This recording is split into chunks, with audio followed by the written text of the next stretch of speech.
La Société nationale des Québécoises et des Québécois de la région de Thetford est fière de vous présenter l'émission Appalaches en quelques mots.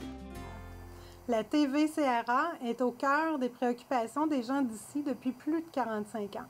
C'est donc un honneur pour moi de soutenir et de contribuer à l'essor de la télévision communautaire de la région des Appalaches. Bon visionnement.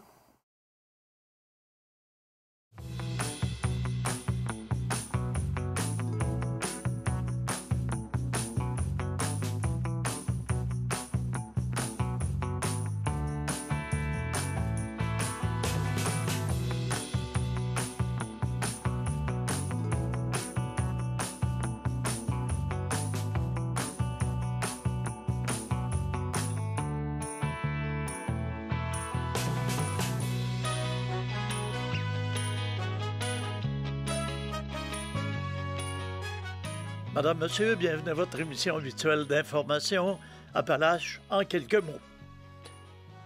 C'est maintenant officiel, la coopérative de solidarité récréo-touristique du Mont Hadstock est devenue propriétaire du club de golf Hadstock. Cette transaction, qualifiée d'historique, a été réalisée le 28 janvier dernier à Hadstock. La transaction a pu être réalisée en grande partie grâce à l'aide du gouvernement du Québec qui a octroyé au mois d'août dernier un prêt à la coopérative de solidarité de 8 millions de dollars pour l'achat du club de golf et pour la construction d'un nouveau chalet d'accueil. M. Daniel Martineau, président de la coopérative de solidarité récréo-touristique du Mont Hadstock, a mentionné que la station récréo-touristique peut maintenant être fière de dire que sa mission est dorénavant d'offrir des activités récréo-touristiques 12 mois par année et ainsi devenir un pôle récréo-touristique majeur pour la MRC des Appalaches et la région de Thetford. C'est un gros pas vers l'avant et vers de nouveaux développements et nous sommes très heureux de voir où la coopérative en est actuellement. L'avenir de la montagne et de la région pour le plein air est très prometteur pour les prochaines années, de mentionner M. Martineau. Le club de golf qui a été fondé en 1975 a changé de main à quelques reprises avant de tomber entre les mains des actionnaires existants en 1998, soit la même année de fondation que la coopérative. Ces actionnaires se disent très heureux de la transaction et qu'il était souhaité depuis un bon moment que la station récréo-touristique du Mont Hadstock soit gérée par une seule entité. Au nom des actionnaires du club de golf du Mont Hadstock, c'est avec une grande joie que nous venons d'effectuer cette belle transaction. Nous sommes très fiers que la coopérative reprenne le flambeau des opérations du golf et que toutes les activités, tant le ski que le golf, soient gérées par la même organisation.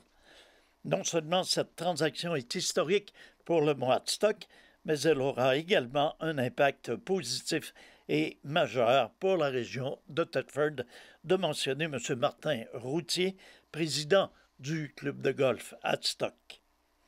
Plusieurs investissements ont été effectués et ils le seront au cours des prochains mois pour l'amélioration du terrain de golf. Plus de 400 000 $ seront investis au cours de la prochaine année. De ces investissements, on parle du réaménagement de 2 verres, de l'aménagement d'un verre de pratique, de l'aménagement du champ de pratique avec des filets de sécurité, de l'ajout de quelques départs, de la restructuration de l'irrigation et de l'achat d'un nouveau système de réservation de départ en ligne. Veuillez prendre note également que la deuxième prévente pour les abonnements de saison est actuellement en cours. La station touristique vous invite à réserver votre membership dès maintenant pour la prochaine saison. Pour information, vous composez le 418 422 22 42 et vous composez le poste 21.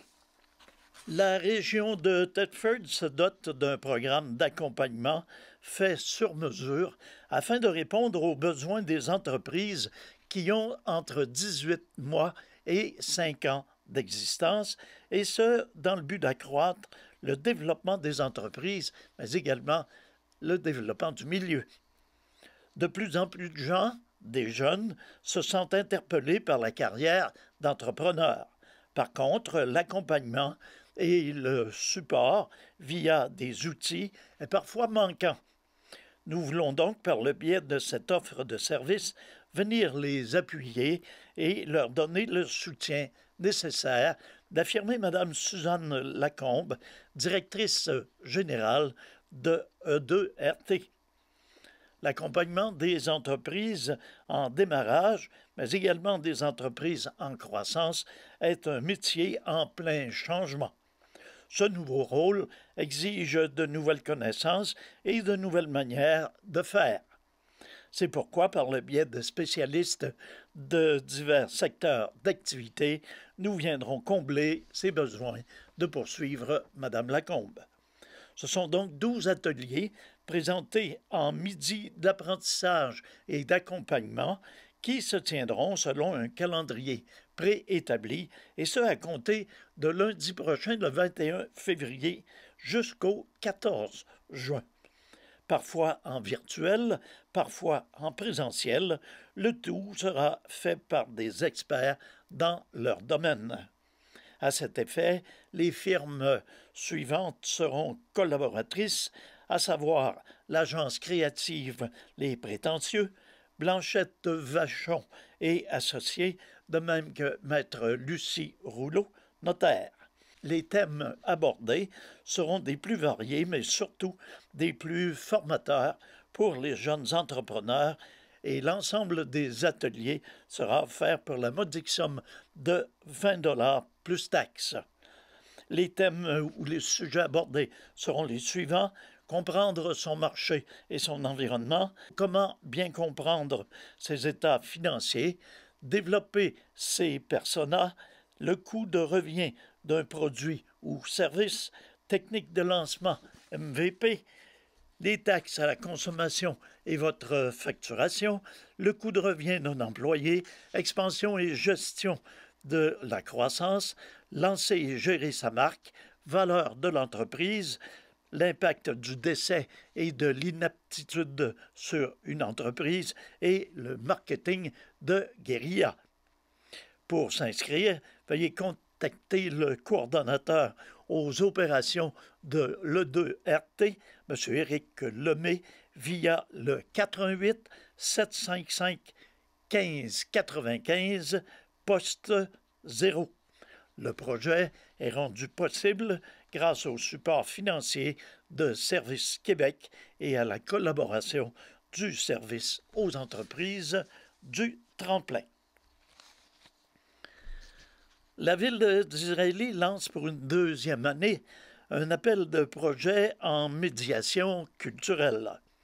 Les organismes culturels, les organismes sociaux communautaires, les écoles primaires et secondaires et les artistes d'Israëli sont invités à déposer des projets d'ici le 8 avril 2022 à 16 heures.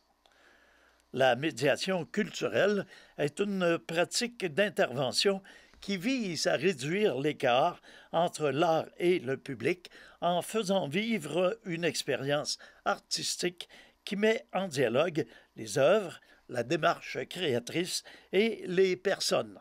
Il constitue un moyen privilégié de mettre en œuvre la politique culturelle de la Ville d'Israëli.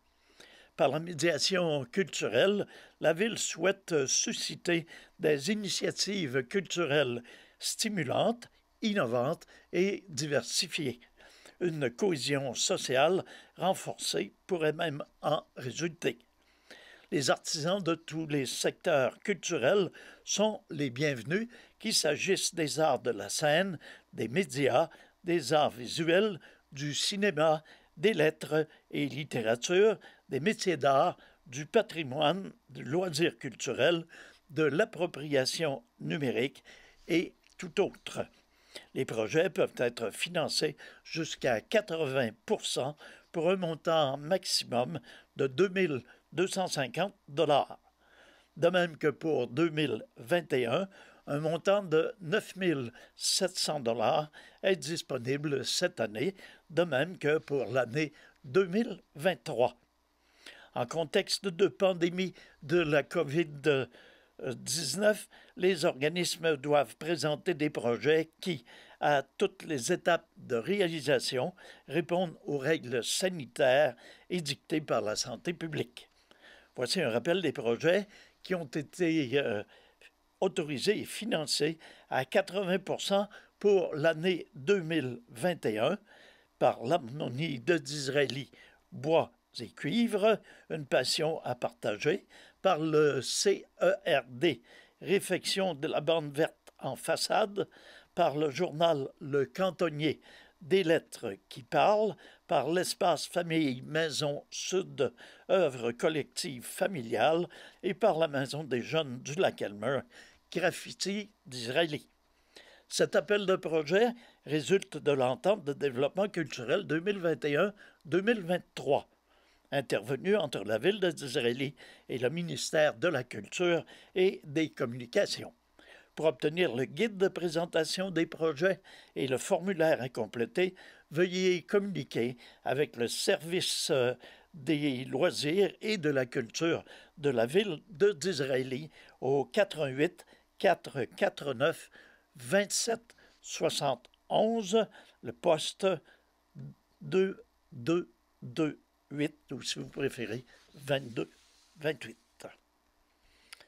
La MRC des Appalaches invite les artistes et les organisations culturelles de son territoire à soumettre des activités d'animation littéraire s'adressant au public jeunesse et famille des bibliothèques municipales. La MRC financera 3 activités d'animation au cours des 2 prochaines années. La date limite pour soumettre une proposition a été fixée au 11 mars 2022. Les animations ludiques et originales devront impérativement faire la promotion de la lecture. Toutefois, les formes peuvent être multiples. Par exemple, il peut s'agir d'un conte, d'un atelier d'écriture, de peinture, de danse ou d'un spectacle de cirque en lien avec un livre. L'activité doit durer au minimum 1 heure. La formule clé en main est très importante puisque les responsables des bibliothèques sont majoritairement des bénévoles. Les artistes et les organismes doivent résider sur le territoire de l'une des 19 municipalités de la MRC des Appalaches. Les clientèles ciblées par ce projet sont les enfants, les adolescents et les familles. Chacune des activités sera présentée à 12 reprises dans les bibliothèques de la MRC. Cette action est soutenue dans le cadre de l'entente de développement culturel avec le gouvernement du Québec 2021-2023, à laquelle participent également Desjardins. Ce projet contribuera à renforcer le rôle de nos bibliothèques publiques qui représentent l'une des principales ressources à vocation culturelle dans les municipalités de notre région, de mentionner Mme Jacinthe Patry, préfète de la MRC des Appalaches. Le document d'appel de candidature est disponible sur le site Internet à l'adresse www.mrcdesappalaches.ca dans la section Planification /Programme, Culture et patrimoine.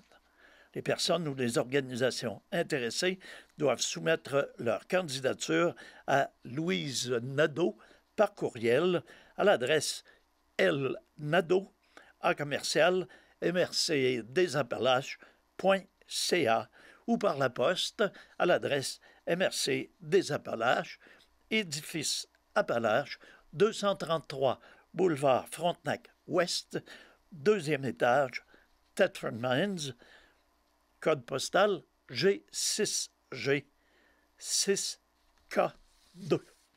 Ah, voilà, le moment est venu de faire une brève pause pour une capsule linguistique.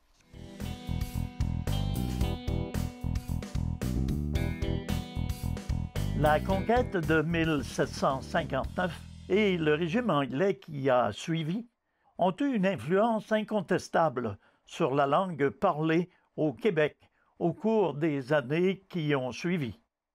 Côtoyer quotidiennement des gens s'exprimant dans une langue étrangère à laquelle l'oreille n'était pas formée allait générer non seulement des problèmes de communication, mais également la naissance de mots nouveaux inspirés de l'anglais.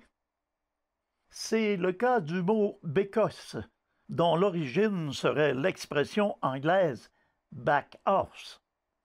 On désignait ainsi les toilettes extérieures installées dans l'arrière-cour, loin de la maison, pour les raisons que l'on soupçonne. Propre au Québec, bécosse serait le fruit de la déformation de l'anglais backhouse.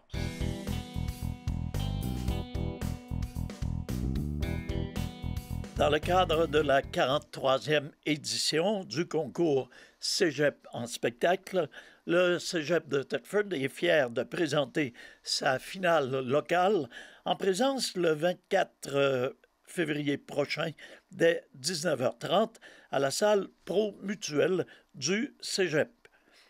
Les spectateurs pourront assister à un spectacle varié mettant en vedette une dizaine d'étudiants. Lors de cette finale, 8 numéros allant de la danse à la musique, en passant par les arts du cirque, seront présentés. Cet événement d'envergure permettra aux cégepiens de se dépasser dans de nombreuses disciplines des arts de la scène, de monter sur les planches et de montrer leur savoir-faire. Pendant cette soirée, 3 prix seront remis par le service socio-culturel du Cégep de Thetford, soit une bourse de 500 $ offerte par la Fondation du Cégep, une bourse de 300 $ ainsi qu'une bourse de 200 $ pour le coup de cœur du public, ces 2 dernières offertes par l'Association générale étudiante du Cégep de Thetford. Les 5 membres du jury, à savoir Alain Turcotte, producteur théâtral, Miguel Lafontaine, humoriste et musicien, Rosemary Filion, maître en art du cirque, Valérie Pascal, actrice, danseuse et chanteuse, et William Bisson, musicien, évalueront les participants selon 3 critères, à savoir le talent, l'originalité et la présence sur scène. Cette année, l'équipe d'animation sera composée d'Alicia Gilbert, Claudie Doyon, Rosalie Roussin, ainsi que de Luca McEachern, qui vous divertiront avec une animation classique et amusante. Le numéro hors concours sera assuré par nul autre que Marco Emma, ancien étudiant du Cégep, faisant maintenant carrière dans le monde de la musique.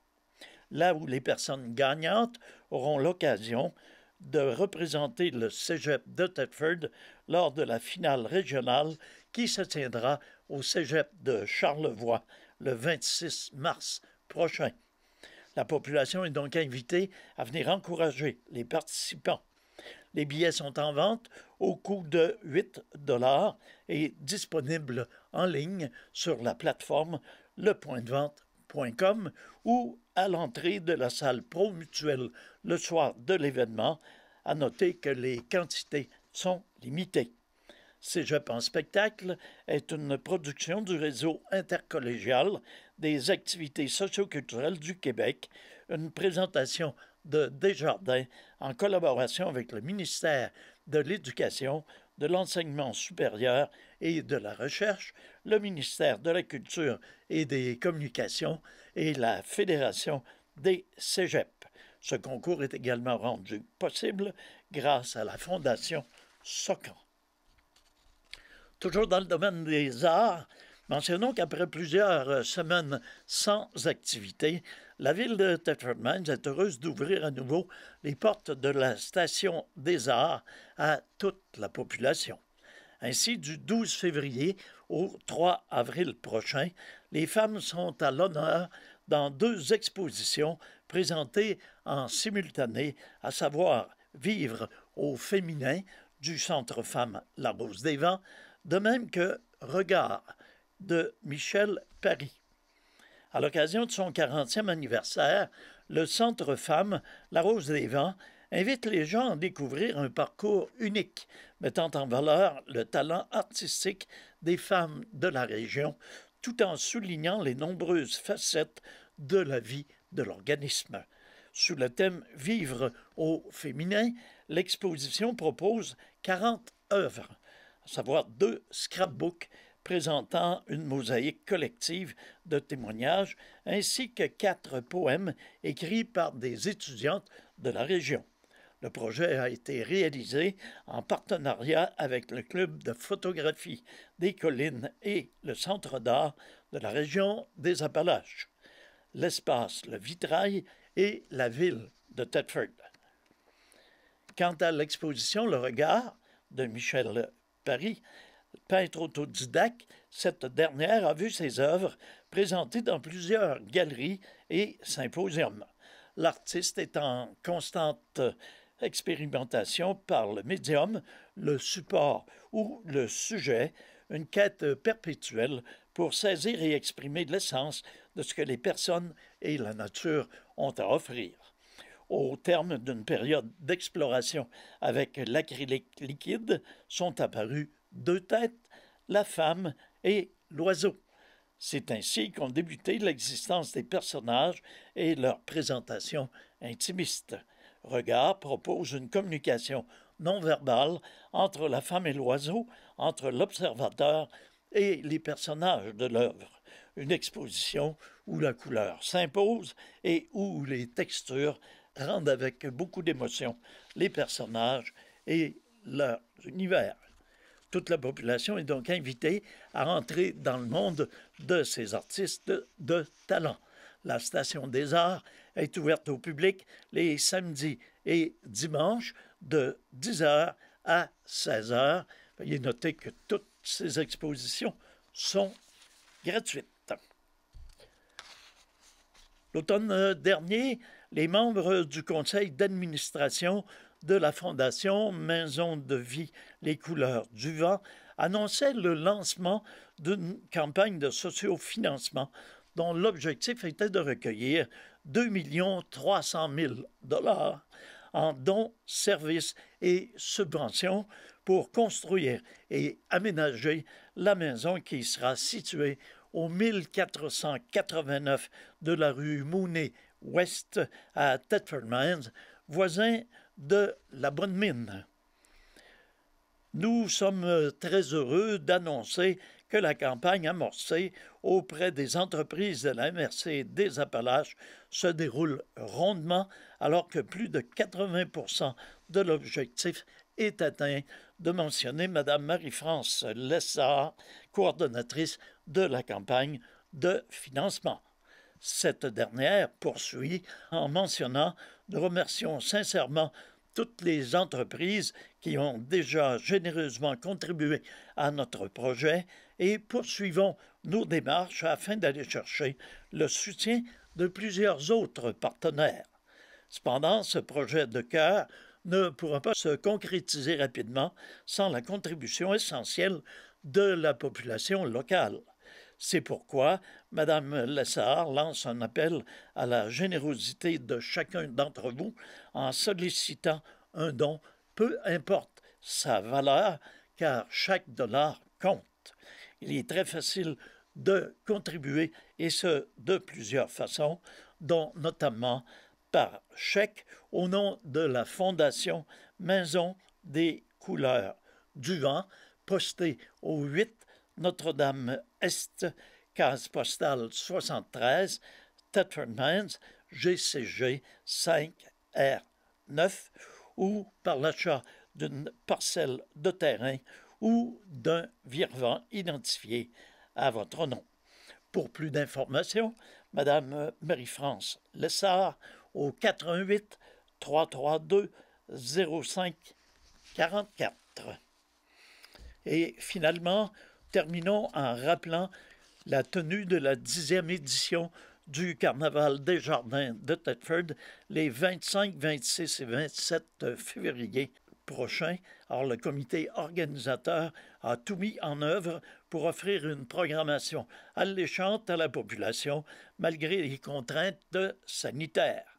3 jours d'activités festives sont proposés aux festivités la dernière fin de semaine de février. Le contexte sanitaire particulier a forcé l'événement à adapter son programme afin d'éviter le rassemblement de milliers de personnes au même endroit. Une programmation sous forme de bulle a donc été élaborée et sera offerte un peu partout sur le territoire de la ville de Thetford Mines. Alors voilà, c'est ce qui met un terme à notre émission d'information pour cette semaine. C'est Nelson Fecteau qui vous remercie d'avoir été des nôtres. Je vous invite à être à l'écoute la semaine prochaine pour un autre bulletin semblable. À tous et à toutes, une excellente semaine, une bonne santé. Prenez soin de vous, prenez soin des vôtres.